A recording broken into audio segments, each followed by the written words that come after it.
Pessoal, sejam bem-vindos a mais um Joycast. Eu estou tendo o prazer de, pela primeira vez, estar aqui intermediando esse bate-papo e o prazer de estar com o pastor Juliano, aqui com o Vini, que é um dos presbíteros da Joy. E hoje nós vamos falar sobre esse tema de traição, infidelidade e adultério. A traição e a infidelidade, elas podem acontecer em várias esferas da vida, com as amizades, no trabalho, enfim. Mas hoje nós vamos focar nesse caso específico dentro do casamento. Então, começando aqui, primeiro, o Vini, acho que deveria se apresentar, né? Porque é a primeira vez que ele está participando do Joycast. Então vamos lá, eu sou o Vinícius, marido da Thalita há 21 anos, pai do Samuel de 8 anos, 4 anos, o Daniel tem 4 anos, desculpa. Estou no Canadá há 7 anos e aqui em Ontário e na Joy desde julho de 2023. Sou um dos presbíteros aqui da Joy. Dono de um coração enganoso, o bem que eu quero fazer não faço, mas certo da salvação pela graça em Cristo Jesus. Amém. E você leu tudo isso que você escreveu, né? A idade do seu filho. Sim, tá tudo aqui no roteiro. E você vê que mesmo lendo eu errei. Beleza, então vamos começar aqui, vamos abrir com uma pergunta. Que geralmente, quando nós falamos de traição, nós pensamos no homem ou na mulher que quebrou o voto matrimonial e se relacionou com uma outra pessoa, né? Alguém que não era o seu cônjuge.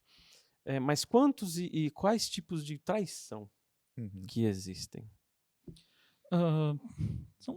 Traição pode ser aplicada em diferentes esferas, né? Qualquer tipo de mentira acaba sendo uma traição. Então a gente tem desde aquelas mentiras pequenas e costumazes, né? Que horas que você saiu do trabalho? Saí às 6 horas, quando na verdade eu saí às 5h15, mas parei para parar numa loja para fazer nada de extraordinário, mas para que mentir? Você tem casos um pouco mais graves, como ocultar uma dívida, ocultar algum vício em coisas do cotidiano hoje em dia, né? Muita gente viciada em bet, muita gente viciada em pornografia. Às vezes a gente pode pensar também numa traição como uma indiferença ou uma omissão, né?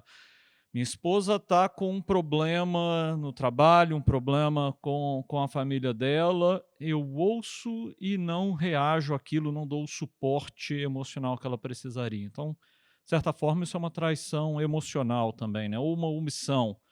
Estou num grupo que vejo alguém falando mal da minha esposa ou dos meus filhos e eu aceito aquilo ali e às vezes até coloco alguma piada a mais num grupo de amigos que eu quero ser o engraçado, eu quero ser o social e em custa de denegrir a imagem da minha esposa. Então acho que são bons exemplos de traição de uma aliança do homem com a mulher e Deus, uma forma em diferentes esferas aí.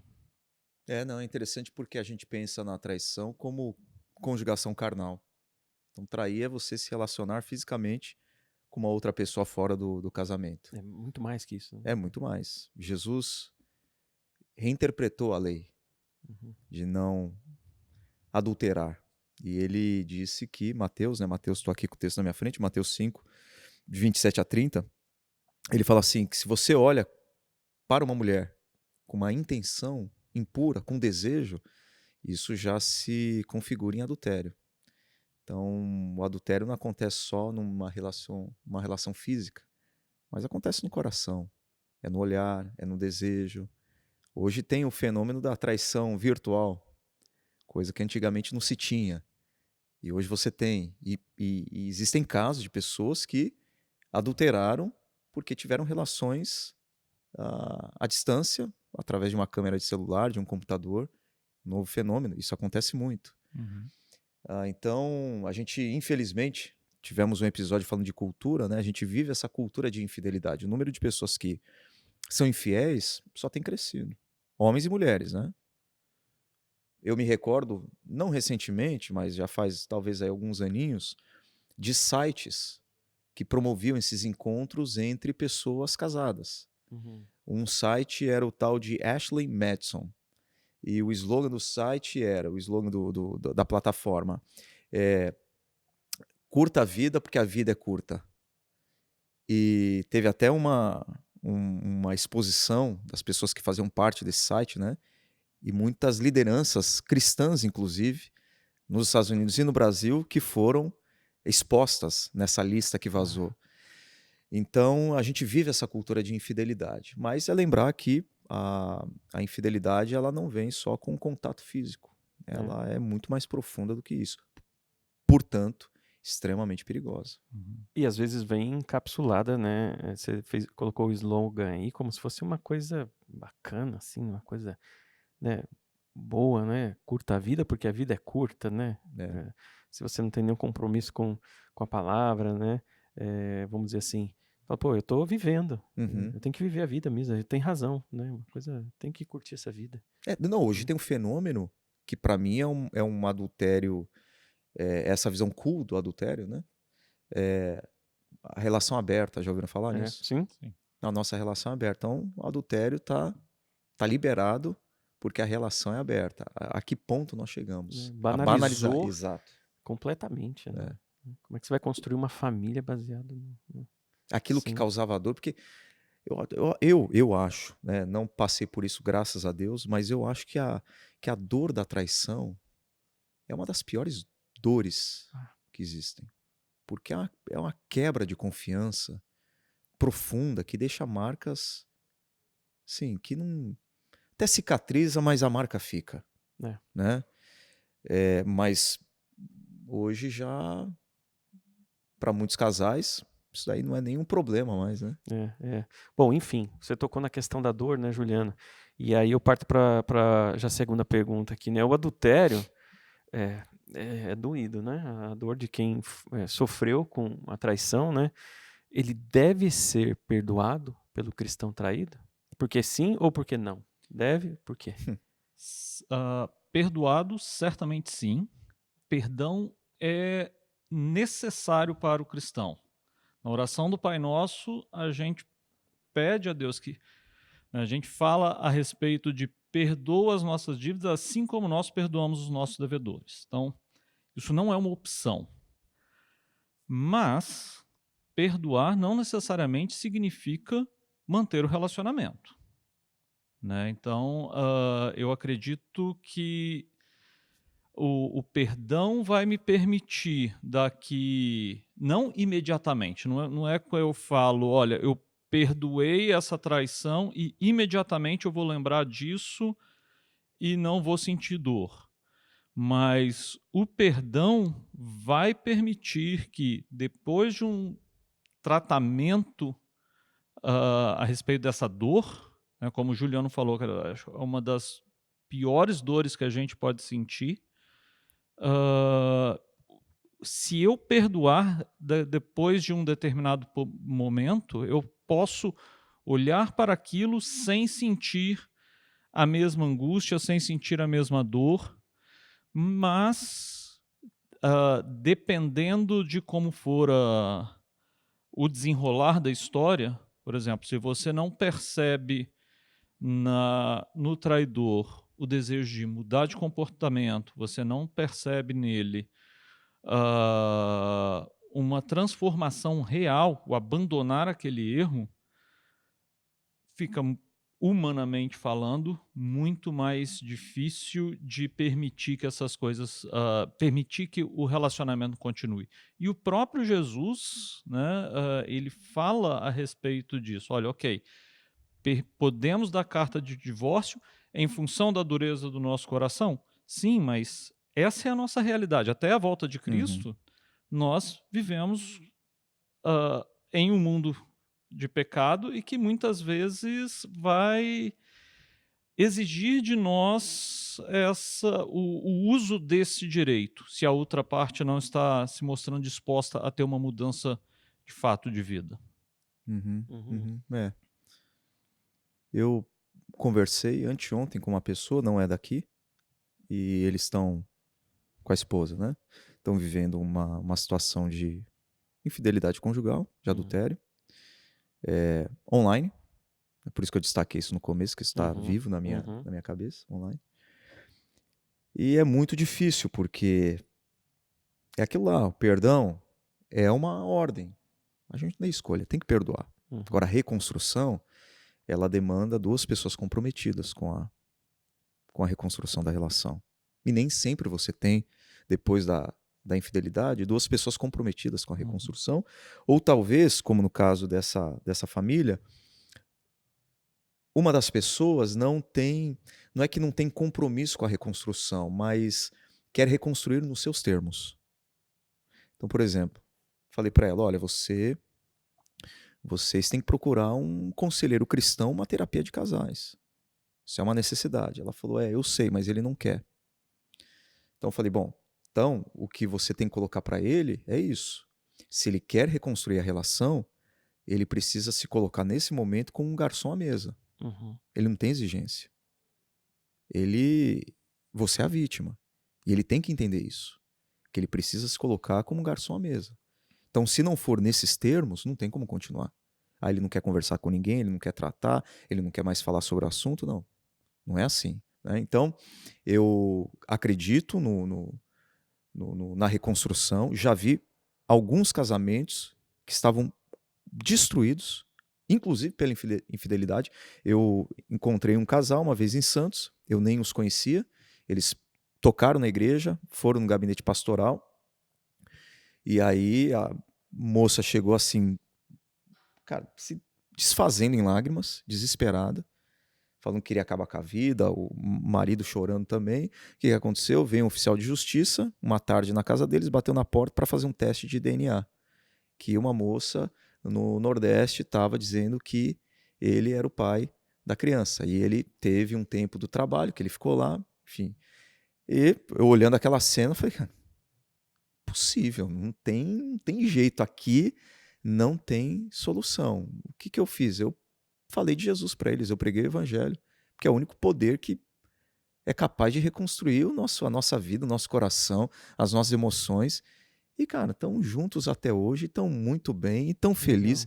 Então, é possível, mas assim, os dois têm que estar muito comprometidos com a reconstrução, mas geralmente eu aconselho, os termos têm que ser cumpridos, assim, por aquele que foi ferido, por aquele que foi traído, ele precisa ter a primazia nesse empavimentar o caminho da reconstrução.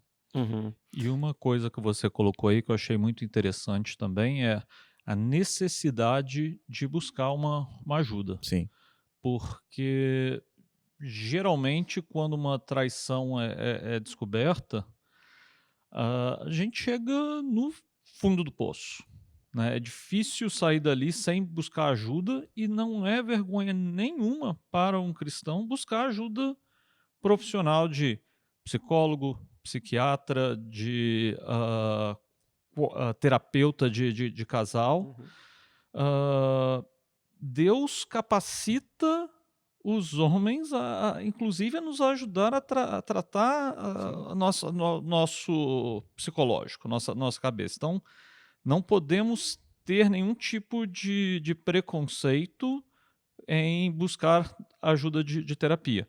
É importante, sim, que esse terapeuta seja cristão, né, que compartilhe do mesmo princípio religioso que nós. Caso contrário, a possibilidade desse terapeuta usar os argumentos da sociedade moderna, em que, olha, você nasceu para ser feliz e se esse relacionamento não está te fazendo feliz, abre mão dele, vai para o próximo. Então, ter um profissional que, sim, siga a ética profissional, mas entendendo os princípios cristãos ali é essencial. Você tocou num ponto importante, né, Vini? Porque existe isso, né? Essa questão acho que é muito do homem, assim, dessa questão de ter que ser respeitado e tal. E seria uma humilhação, né? Eu ter que abrir, falar, pedir ajuda, eu não consigo resolver isso e tal, né? Eu lembro uma coisa que minha mãe me falou, eu ainda era novo, assim, adolescente, olha, o homem que é homem mesmo, não é aquele que nunca erra, é aquele que quando erra, ele reconhece mesmo e busca o conserto. Reconhece, humilha e busca o conserto. Né? E aí eu acho que a gente pode lembrar da palavra que se os dois, né, também você tinha mencionado, Juliano, quando os dois estão dispostos, né, onde abundou o pecado, superabundou a graça, nesse exemplo que você deu. Sim. Aí, né? Agora, dentro da cultura individualista que a gente vive, e isso tem influenciado muito os cristãos, eu acho que essa cultura talvez meio coach, assim, de que eu Uhum. tenho que, né, cuidar de mim, tal, né? Vocês acham que isso fazem até os cristãos fazerem mais uso desse direito do divórcio, em vez de seguir o princípio bíblico do perdão? Sem dúvida, até eu acho que a parte da causa da infidelidade é isso. Eu vou em busca da minha felicidade, do meu prazer. É você pensar em você em primeiro lugar. E eu acho que esse é uma das origens da infidelidade, né? Você não está pensando no outro. Você não leva em consideração seus filhos. Porque a traição, ela é uma bomba no lar, na casa. Ela destrói tudo, né? E a pessoa está pensando nela. Está buscando a sua felicidade, mas não tem mais prazer nesse relacionamento. O amor acabou. Vocês já devem ter ouvido isso. Uhum. Tem mais paixão, não tem mais desejo. Então eu vou em busca do meu. Eu não vou, né? E eu acredito que sim. Eu não nego o direito de alguém que foi traído de se divorciar. Uhum. Tem todo o direito, biblicamente falando, inclusive tem direito. Mas poderia não ser a primeira opção, o divórcio, né? Poderia não ser. É difícil eu falar isso não tendo sentido na pele a dor da Isso que eu ia traição. falar. Porque humanamente falando, eu não continuaria com uma pessoa que me traiu, humanamente falando. Pensando nesse momento, você perguntar assim, você perdoaria? Teria que perdoar e lutaria para perdoar, contra a minha vontade. Mas você teria vontade de reconstruir? A minha resposta seca nesse momento é não. Eu não gostaria de reconstruir. Mas esse seria o caminho da cruz? Acredito que, como primeira opção, não. Eu acredito que o caminho da cruz sempre passa pelo caminho do perdão. Uhum. Da gente vencer, da gente, né, trabalhar o nosso coração, as nossas vaidades, porque acho que tem muito disso, da vaidade também que é ferida. Mas, repito, não passei por isso, sou muito solidário a quem viveu e quem está vivendo um momento desse. Talvez a gente tenha pessoas ouvindo, assistindo, Com certeza, né? que, poxa, tem enfrentado a Ou já traição, a enfrentaram. infidelidade, ou já enfrentou. Então, olha, é muito duro você estar diante de alguém que foi traído. O que eu digo é, eu não sei o que essas pessoas estão sentindo, mas o nosso Deus sabe. Ele sabe o que é ser traído. Ele sabe o que é a dor da traição. Ele sabe o que é receber um beijo de alguém que não ama. Ele sabe. E ele é solidário. Ele pode curar, ele pode restaurar. Mas eu confesso que é muito, muito difícil para mim aconselhar uma pessoa.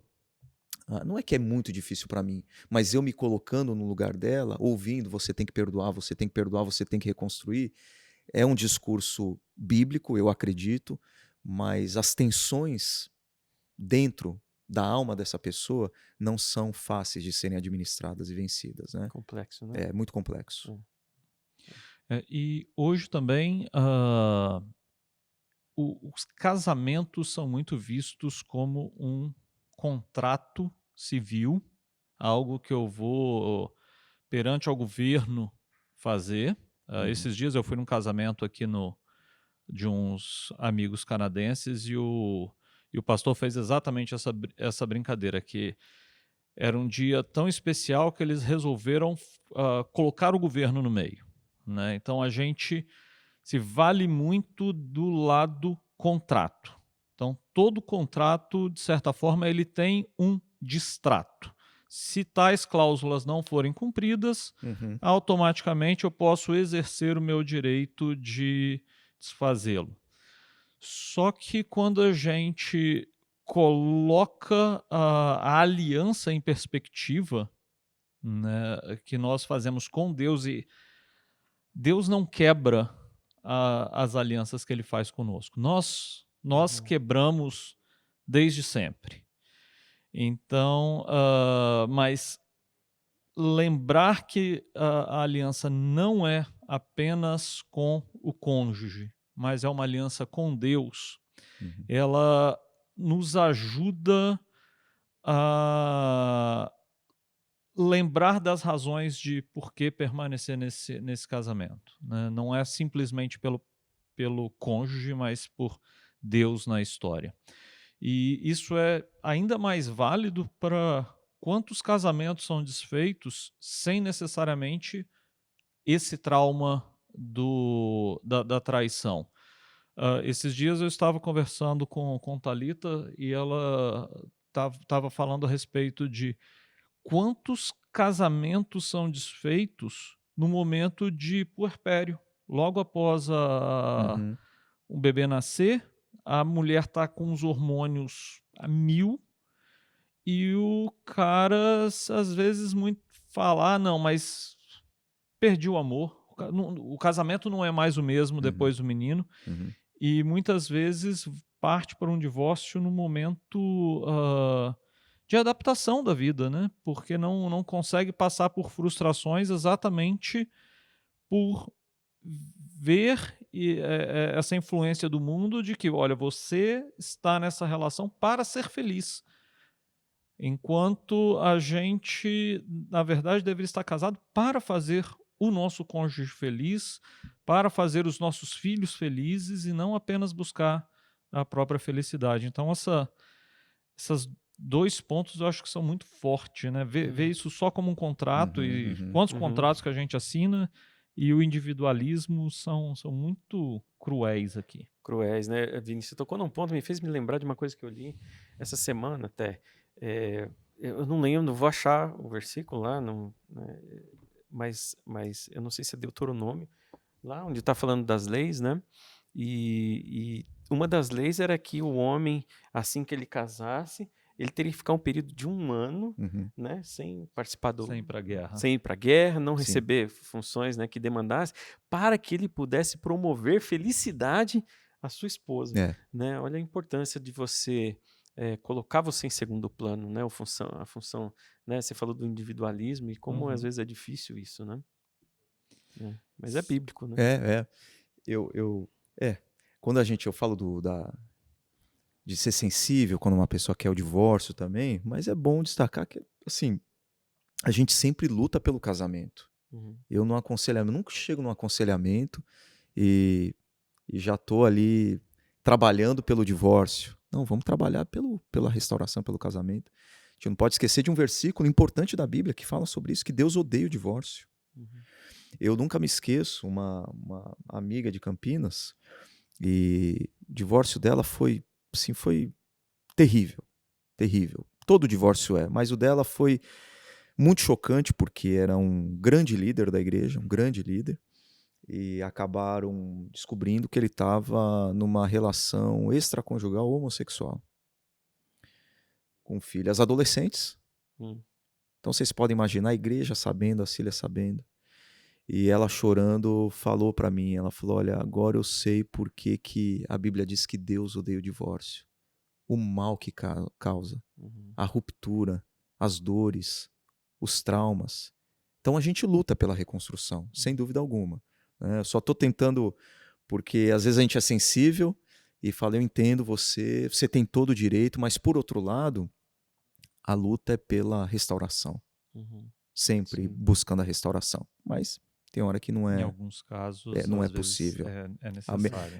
Eu já tive que aconselhar casais a se separarem por uma questão de segurança, uma questão de preservação, né, da vida, de integridade física. Porque se continuassem juntos, um ia matar o outro. Com risco, né? Entendeu? E um ia matar o outro. Então, tem essas situações em que o divórcio é o caminho, infelizmente, o caminho doloroso da paz. E às vezes para as crianças, para os filhos, é muito melhor, infelizmente, em algumas situações que os pais estejam distantes do que eles serem criados num ambiente onde só existe guerra, confusão, agressão. Então, a ruptura é um caminho para preservar a saúde dos filhos da família, saúde Uhum. emocional, saúde Uhum. física, saúde espiritual, né? Uhum. Sim, no começo a gente falou um pouquinho sobre os outros tipos de traição, Uhum. né, que não necessariamente são esses que a pessoa vai às vias de fato, né, e vai para a cama com outra pessoa. Mas, por exemplo, vamos falar da pornografia. O cristão que consome pornografia, ele trai da Uhum. mesma forma que o adultério. O cristão, ele deve ser perdoado, né? O adultério do coração, que vamos supor, esse que está vendo a pornografia, ele deve ser perdoado mais do que o adultério de fato, né? Porque parece mais fácil perdoar o outro. Né? Como é que é essa questão aí do tamanho? Para nós tem isso, né? Um pecadão, um pecadinho, É. que machuca mais, menos. Eu creio que Hum. o fato de existir a questão física, né, ela acaba sendo um pouco mais cruel para o cônjuge traído, mas eu acredito que mesmo a pornografia ou até mesmo o virtual, né, no fim das contas, a gente está falando de uma traição de confiança. Né? Então, não deve ser fácil passar por nenhuma dessas situações, exatamente pela quebra do princípio da confiança. Né? Aquilo que nós colocamos diante de Deus no dia do nosso casamento, a gente está quebrando da mesma forma. O próprio Jesus nos fala que só de eu olhar para uma mulher com a intenção impura, mesmo que eu não esteja consumindo uma pornografia, mesmo que eu não esteja fazendo nada, eu já estou adulterando com ela. Então, quando a gente lembra do princípio estabelecido pelo próprio Cristo, É muito é- alto, né, o padrão. a barra fica muito elevada. É. É interessante isso, né? Uma pergunta mais teológica aqui, né? A Bíblia tem o livro do profeta Oséias, e lá diz que Deus ordenou que Oséias se casasse com uma prostituta, né? Uma mulher que cometeu a traição, muitas vezes. Se Jesus perdoou e perdoa a traição de sua esposa ou de sua noiva, por que os cristãos não conseguem perdoar? É, A pergunta teológica vai é para o duro, pastor. cara. É, Mas também volta para É. nossa resposta, né? É para muito- esse Deus, é. né? sim, não é, eu acho que não é, a gente não tem dificuldade de perdoar só a traição. A gente tem dificuldade de perdoar. É. E a nossa dificuldade de perdoar tem tantas razões, Tiagão. Tantas razões. Eu acho que uma delas é a nossa, talvez a nossa soberba, nosso ego. Porque no fundo, a minha dificuldade de perdoar me leva a dizer assim: eu jamais faria o que o Vini fez. Como que ele pôde fazer isso? Eu nunca faria isso. Em outras palavras, eu sou melhor do que ele. Eu sou melhor do que ele. Então, o coração endurecido para liberar perdão é sempre um coração muito egocêntrico e orgulhoso de que eu jamais faria isso, né? Então, acho que tem muito do meu orgulho, da minha soberba, de achar que eu sou melhor. Porque quando eu me coloco no mesmo nível que o outro, eu sou tão pecador quanto ele, eu sou mais compassivo, eu sou mais misericordioso. As pessoas que têm mais dificuldade de perdoar são essas que se acham as melhores, as mais religiosas, as mais santas, as mais consagradas, que têm uma visão super valorizada de si mesma e de si mesmo. Porque quando eu sei quem eu sou de fato, não há nenhuma diferença entre um cara que adulterou e eu que já olhei para uma mulher com uma intenção impura. Ele não é diferente de mim. Talvez eu não tenha feito porque tenha me faltado oportunidade. Talvez eu não tenha feito porque me faltou até coragem de fazer. Eu não tive a oportunidade que ele teve, mas se eu tivesse tido a oportunidade que ele teve, claro que eu luto contra o pecado, eu busco ter uma vida santa, né, com as luzes apagadas, é claro que eu luto. mas talvez muita coisa que eu não faço porque eu não quero perder o prestígio, eu não quero perder a minha reputação, eu não quero meu nome sujo, eu não quero perder coisas. Exato. No fim, se a gente aprofundar mais, é uma motivação egoísta que Exato. também está pensando em si pecaminosa. mesmo, né? É Não uma porque eu santidade, quero- é uma santidade movida pelo pecado. pela motivação pecaminosa, né? Incrível isso. Não tem jeito, nosso coração está contaminado. Contaminado. Mesmo. Então, assim, eu acho que é a dificuldade que a gente tem de perdoar. Por isso que quanto mais eu conheço quem Cristo é, para mim tudo desemboca no Evangelho. Quanto mais eu conheço quem Cristo é, o Salvador que Ele é, quanto mais eu me enxergo como um miserável pecador, a descrição que o Vini deu sobre ele no começo do podcast, mais eu sou compassivo em relação ao outro. Sabe a parábola do credor incompassivo? Que o cara sai ali com a dívida perdoada, uma dívida impagável, ele encontra outro servo e não perdoa. Aí Jesus está falando, não, está tudo errado. Se você entende quem você é, a dívida que você tinha e como Deus perdoou você, você tem que olhar para o outro com a mesma compaixão, com o mesmo olhar, né? Então, enfim. Você tocou num ponto aqui, porque assim, acho que essa dificuldade de perdoar também vem muito da ideia de que assim, eu estou perdendo, né? Eu vou perder o direito de, né, dessa rixa, dessa vingança, dessa dívida. Agora, se você pensar que nós somos iguais nesse sentido, pecadores, então né, o que eu estou perdendo. Agora, se você pensar no Salvador, da posição que ele estava, né, quem ele é, para o quanto ele se humilhou, quem que pode perder mais, né, do que ele, do que ele perdeu com amor? Sim. Né? Muito interessante isso. Sim, né? sim.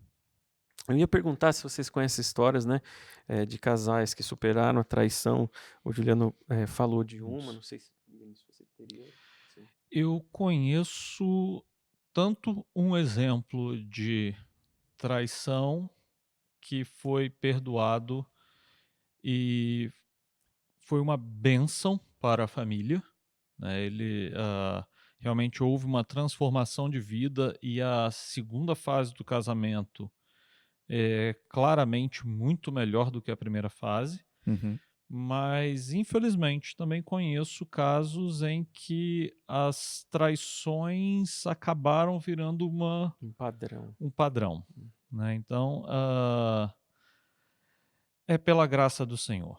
E, infelizmente, a gente não entende por que em determinados casos, realmente há uma transformação genuína. Em outros casos, às vezes a pessoa até demonstra alguma vontade de mudar, mas passa um pouco de tempo e os mesmos erros, os mesmos pecados tomam conta da vida da pessoa de novo. Então nós carecemos da graça de Deus aqui. É pela graça de Deus que o casamento pode de fato ser restaurado. Verdade. E os dois precisam assumir um compromisso de, uma vez machucados, uma vez decididos a restaurar o casamento, não esquecer da terceira parte dessa aliança que é Deus. Então, buscar uma vida mais próxima de Deus e hoje em dia pode parecer, o que eu vou falar pode parecer óbvio, mas nesses dias atuais é sempre bom lembrar um pouco disso. Tem pessoas que lembram de Deus, mas acham que vão buscar a Deus sozinhos, isolados em casa. Né? Acho que participar ativamente também de uma igreja, se cercar de pessoas que possam aconselhá-los de forma saudável, segundo os preceitos bíblicos, também é essencial, porque é algo que machuca, é algo que leva tempo a ser restaurado. Então é importante que a gente possa ter pessoas para nos ajudar nessa reconstrução de relacionamento. Verdade, você tocou numa ponta, eu lembrei de situação em que o casal eles sofreram com uma questão, não era necessariamente um adultério, uma dificuldade, mas que eles tinham vergonha de abrir isso para as pessoas. E num segundo momento eles sofreram de novo com a mesma coisa, só que na segunda vez, eles abriram e tiveram apoio de irmãos, de igreja, e eles comentaram isso, né? Junto com os nossos irmãos é difícil, sozinhos a gente pode dizer que é muito mais complicado. Né? Então está cercado, né, de pessoas maduras, cristãs, né, irmãos que querem caminhar juntos, né, é fundamental também, né? Agora, assim, tem jovens, né, pessoas que não se casaram ainda, que estão assistindo esse Joycast, né? E o que a gente poderia falar, assim, em relação a como que esses jovens devem ser ensinados acerca do casamento, né? Sobretudo com relação a essa questão da fidelidade conjugal. O que a gente pode falar? Eu acho que o primeiro ponto é a gente não se colocar em julgo desigual. Né? Hoje em dia eu conheço... O que é julgo desigual? Explica aí. Boa. O jugo é... É um jogo? Não, é o jogo desigual. É aquela peça que você coloca em cima dos bois quando você vai fazer um carro de boi. Então, não colocar, por exemplo, um boi e um cavalo. Mas deixa eu trazer, ao invés de explicar exatamente o que é o objeto jugo, vamos pegar um ponto que é muito comum de se ouvir hoje em dia.